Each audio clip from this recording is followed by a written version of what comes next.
感情已经是用廉价的借口了，装的比真的还像。你真的以为社会大众这么傻？真的这么傻的话，台湾不会有今天啦。被冤枉是我们中国人会做人要付出的代价。现在年轻人像你这么规规矩矩的，好像很少见了啊。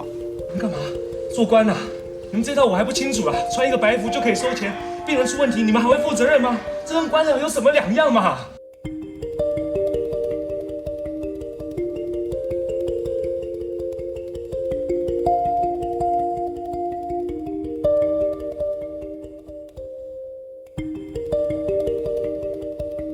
如果孔子转世到现代都市，面对如今的人情世故，他会作何感想？这就是杨德昌在电影《独立时代》中提出的辛辣质问。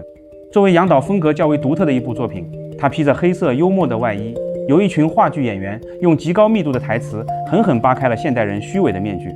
片中既有对奥黛丽·赫本式纯真人格的隐喻，也有对拜金社会的尖锐嘲讽。这部在1994年戛纳首映时曾因太前卫而备受争议的电影，在经过岁月沉淀后，已被公认为精准预言了现代都市病的先锋神作。今天就让我们一起走进这场荒诞的儒者的困境。不只看热闹，更要看门道。欢迎来到观影悟道。电影一开场就是戏剧导演小波在接受采访的画面。他这人一向特立独行，这回干脆踩着滑轮，一边绕着记者转圈，一边高谈阔论戏剧与政治的关系，嘴里翻来覆去说着大同世界，世界大同，活脱脱一副心怀天下的艺术家派头。可话锋一转，为了迎合市场，他转头就捣鼓出了自己的第一部喜剧。记者追问起外界对他成名作涉嫌抄袭的传闻，他却瞬间语塞，先前的从容与锋芒也在那一刻彻底瓦解。这个段落拉开了电影《独立时代》的序幕。小波是茉莉的大学同学，他的成名作涉嫌抄袭茉莉姐夫的早年畅销小说，于是来找开传媒公司的茉莉帮忙。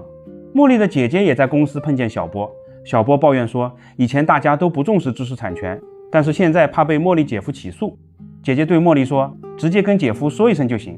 茉莉却觉得姐夫难搞，便把这事交给闺蜜兼下属琪琪。琪琪性格温和，待人真诚，不料琪琪自己太忙，转手又把任务给了没事可做的同事小凤。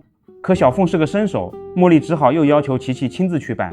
正说着，公司员工小戴冲过来质问茉莉，为什么无故开除他的2个助理。小戴性格较真，茉莉向来专断，两人当场大吵。琪琪劝不住，动静惊动了茉莉的姐姐。姐姐责问茉莉怎么把公司管成这样，接着又说外面在传茉莉和小波的绯闻，怕被茉莉的未婚夫阿 King 听到。阿 King 也是公司的投资人。而至于姐姐为什么没有帮小波，因为她早就与作家丈夫分居。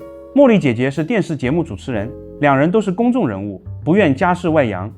那名刚与茉莉争吵过的同事最终愤然离职。琪琪追上前劝他留下，说共事这么久总归是有感情的。他却说，感情已经是用廉价的借口了，装的比真的还像。换句话说，像你这样的天真活泼可爱温柔文雅，装得出来的，你想想看吧。琪琪一时愣住，反复思索这句话。这时茉莉未婚夫阿 King 的幕僚莱瑞来到公司。阿 King 是富家子弟，性格单纯，而莱瑞圆滑世故，在阿 King 和茉莉之间周旋，实则另有私心。莱瑞一见面就夸琪琪，却正是离职同事吐槽他的原话。琪琪倍感不适，喊住小凤作为掩护，匆匆结束对话。小凤是琪琪派去找茉莉姐夫要授权的，他抱怨对方很古怪，于是琪琪决定亲自去一趟。恰好这时小明的后妈来公司找琪琪，让他约小明晚上与父亲一起吃饭，并表示已为他找好了新工作。小明是务实的公务员，与琪琪相恋，正处仕途起步阶段。一天，一个破产的工程承建商找上门，想通过小明找他的同事丽人帮忙通融。丽人为人直率，但人缘不佳，表示这种事只能怪对方自己倒霉，没必要滥用同情心。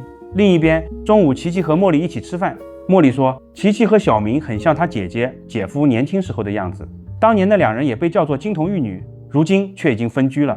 说着，茉莉又提起她察觉到小凤和莱瑞之间好像也有点不对劲。下午2点，莱瑞指出茉莉公司财务报表长期亏损的问题。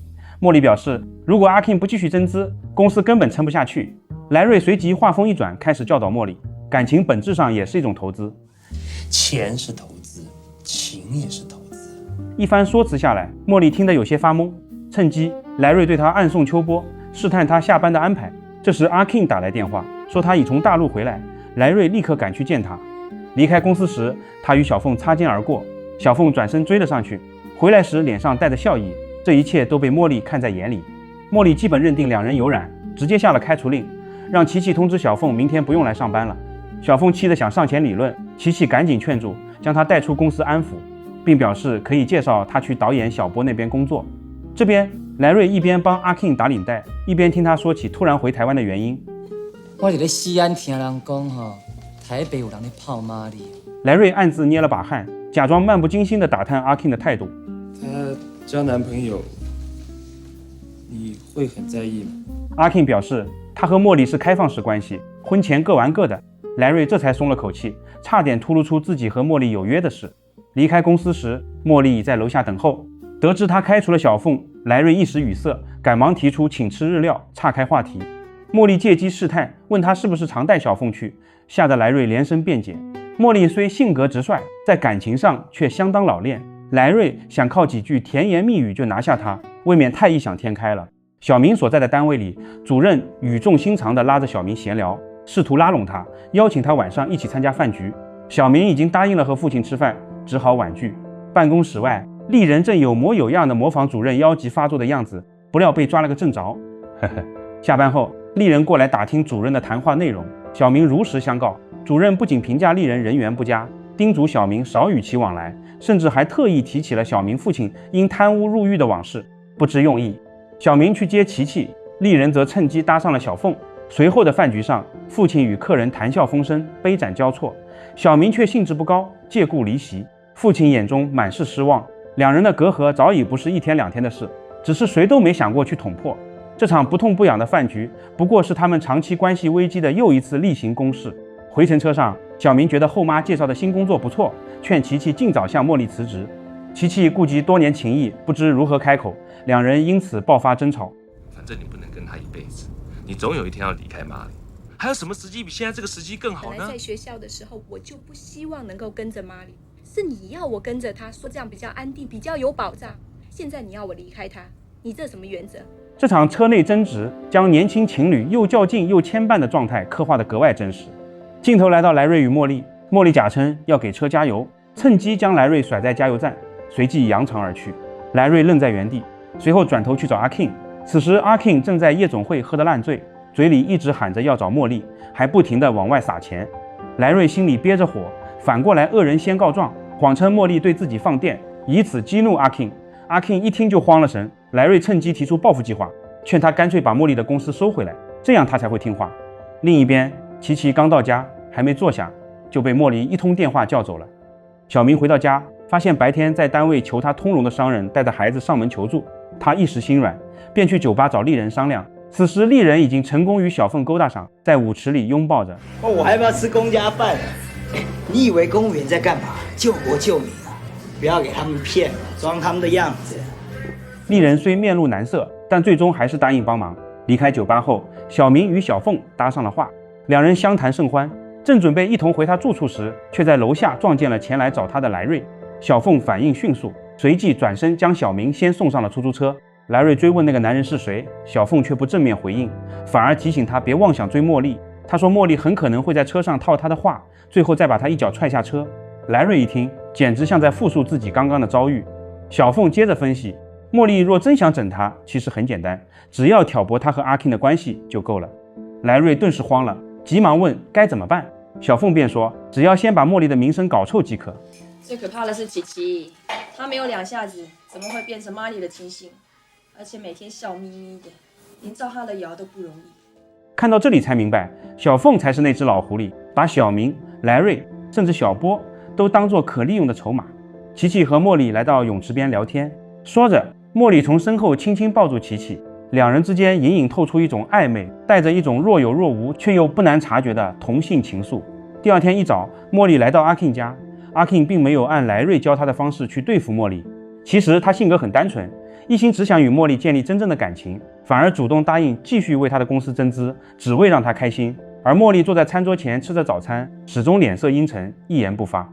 琪琪去找茉莉的姐夫谈授权书，姐夫一向温和客气，但对他们公司频繁上门谈判早已厌倦。还真的是车轮战呢啊！今天又来一个更可爱的。你们以为出来做事就这样摆副笑脸到处哄人就行了，是不是？你们这套我还不了解啊，还要你演给我看啊？我看到你我就想起来我以前那些小说，哪一本不是甜蜜温柔天长地久的？现在这些真正为你们写的书，反而没有人要看，没有人要出。最终，琪琪无功而返。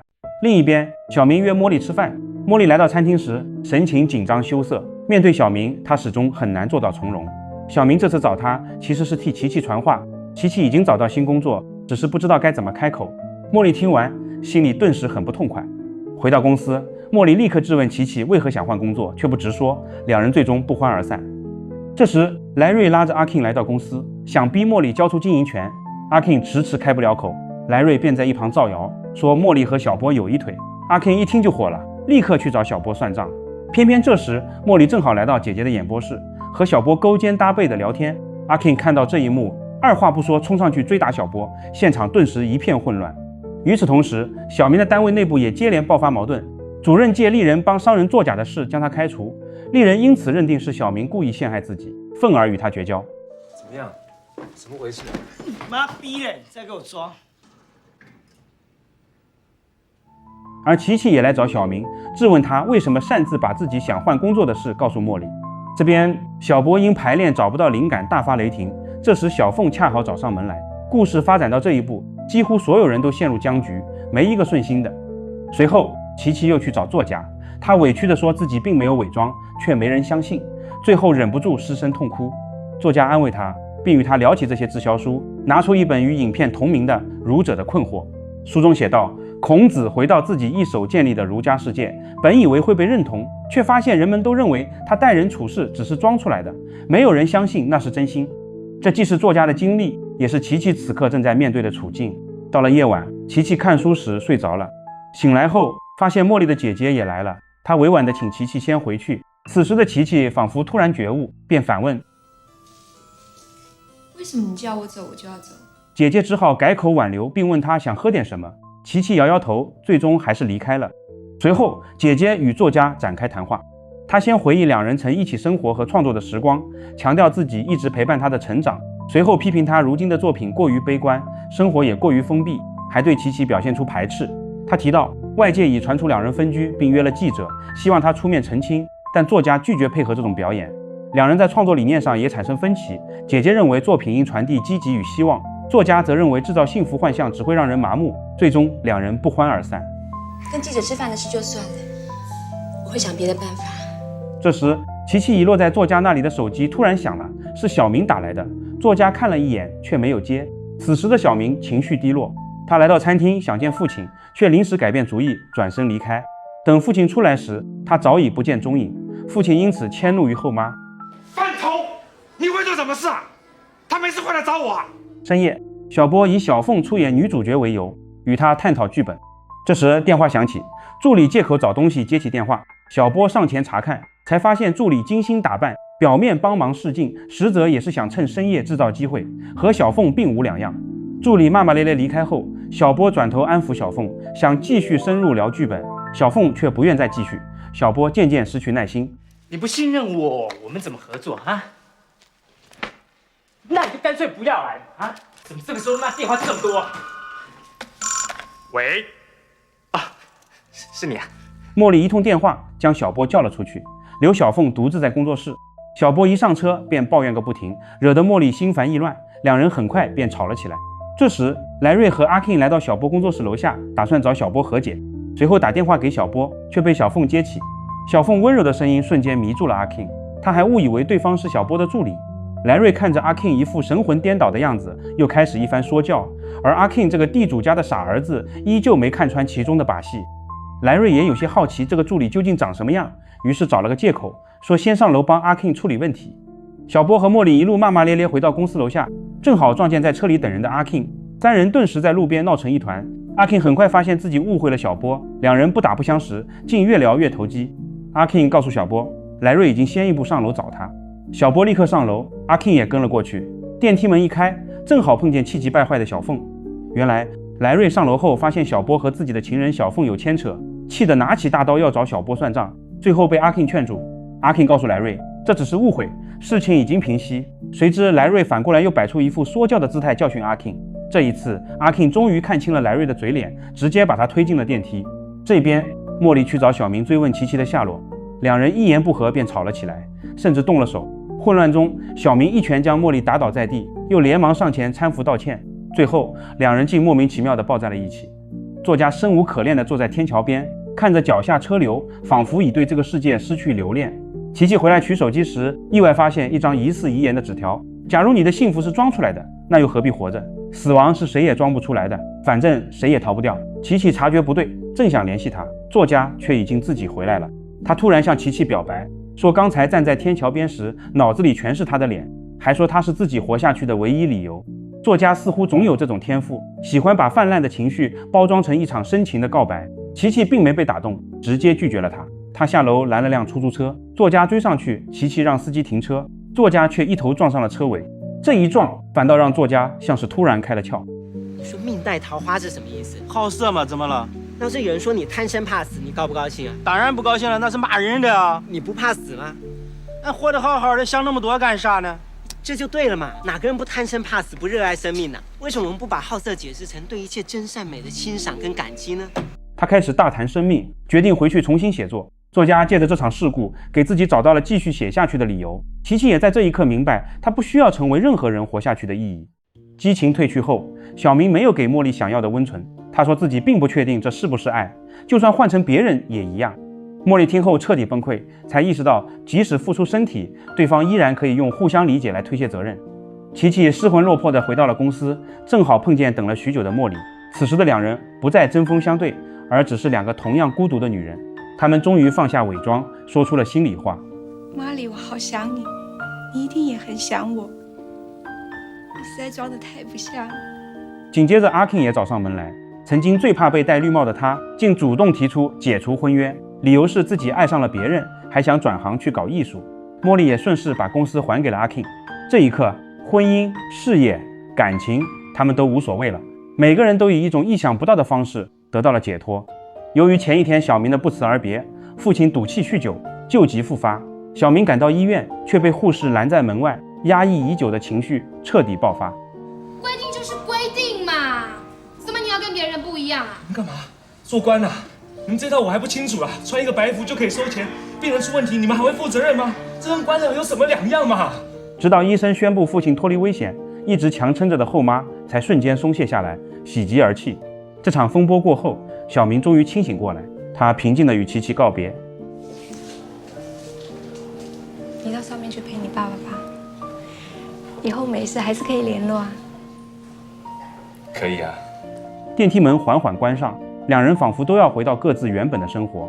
小明沉默了一下，还是按下开门键想追回他，没想到门一开，琪琪竟仍站在原地，并未离开。两个在台北早已精疲力尽的人，终于不再顾及所谓的正常与体面，紧紧抱在一起。影片结束。看完《独立时代》，我始终在反复思考一个问题：当一个人活在关系与人情之中，还能否保持彻底的真实？杨德昌所呈现的是一种普遍的状态，人们习惯戴着面具生活，以至于真实与虚假都渐渐失去界限。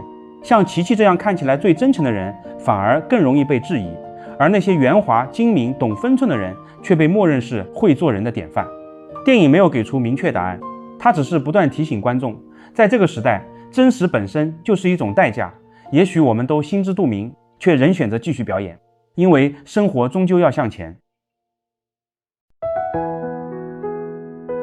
独立时代最锋利的地方，在于它让人看到，好人也可能只是被精心扮演出来的社会角色。在都市复杂的人际网络中，我们为了维持体面，避免冲突，换取认同，逐渐把善良演成一种姿态，把真诚修剪成恰到好处的分寸。久而久之，连自己也开始恍惚，我是真的善，还是只是擅长表演一个值得被喜欢的人？电影所说的伪善，并不只是虚伪，也是人在社会规训中逐渐失真的过程。